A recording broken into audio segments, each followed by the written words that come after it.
नमस्कार, मैं शिवानी रतूड़ी आर्यव्रत टाइम्स में आपका स्वागत करती हूँ। जनसुराज पार्टी के सूत्रधार प्रशांत किशोर ने बिहार चुनाव को लेकर बड़ा बयान दिया है। देर रात सुपौल पहुंचे प्रशांत ने कहा है कि इस बार बिहार के चुनाव का असली एक्सपेक्टर महिला नहीं बल्कि युवा और प्रवासी मजदूर है। प्रशांत किशोर ने कहा कि लोग गलत समझ रहे हैं कि वोट चोरी या धांधली इस चुनाव में कोई बड़ा मुद्दा है। उनके मुताबिक बिहार में वोट चोरी जैसी कोई बात ही नहीं है। जनता को इस मसले से कोई लेना देना नहीं है। असली मुद्दा यह है कि वोट चोरी बात करके बिहार के लोगों का ध्यान असली सवालों से हटाया जा रहा है। जनता को इस बहाने हाईजैक किया जा रहा है। प्रशांत किशोर ने साफ कहा कि इस बार चुनाव में युवाओं और प्रवासी मजदूरों का रोल निर्णायक रहेगा। उनका कहना है कि लाखों प्रवासी मजदूर अपने खर्चे पर सिर्फ वोट डालने के लिए बिहार लौट रहे हैं।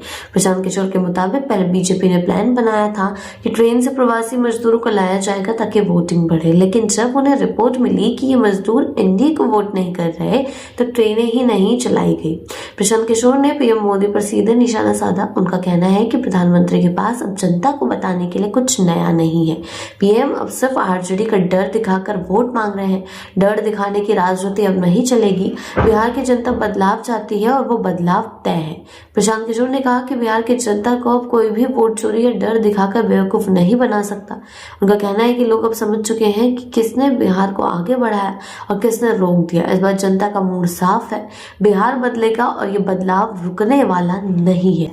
तरह तरह की बयानबाजियां जो है बिहार के दूसरे चरण के प्रचार प्रसार में हो रही है। देखा जा रहा है कि किस तरीके से एक के बाद एक फैक्टर्स को जो है साधने की तैयारी की जा रही है। देखा जा रहा है कि क्या कुछ चल रहा है। जैसे कि प्रशांत किशोर का सीधा कहना है कि अगर उन्होंने ऐसा कुछ किया तो महिलाएं ज्यादा नहीं, युवाओं का बड़ा फैक्टर है। युवाओं को साधने की तरकीब जो है वो प्रशांत किशोर द्वारा की जा रही है। देखा जा रहा है कि किस तरीके से एक के बाद एक नई स्कीमों की बात करें या इस बहाने हाईजैक किया जा रहा है। उनका सीधा कहना है कि वोट चोरी की बात करके बिहार के लोगों का ध्यान असली सवालों से हटाया जा रहा है। जनता को इस बहाने हाईजैक किया जा रहा है। उन्होंने सीधा सीधा तंज आरजेडी महागठबंधन और राहुल गांधी पर कसा है कि वोट चोरी के मुद्दा आखिर उठाया क्यों जा रहा है। जब इस तरीके से पूरे महापर्व की तैयारियां जोरों शोरों पर है तो भी इस तरीके के मुद्दे उठाए जा रहे हैं।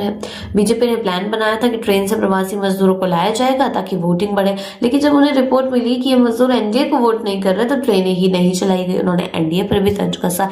प्रशांत किशोर पूरी तरीके से तेवरों में है।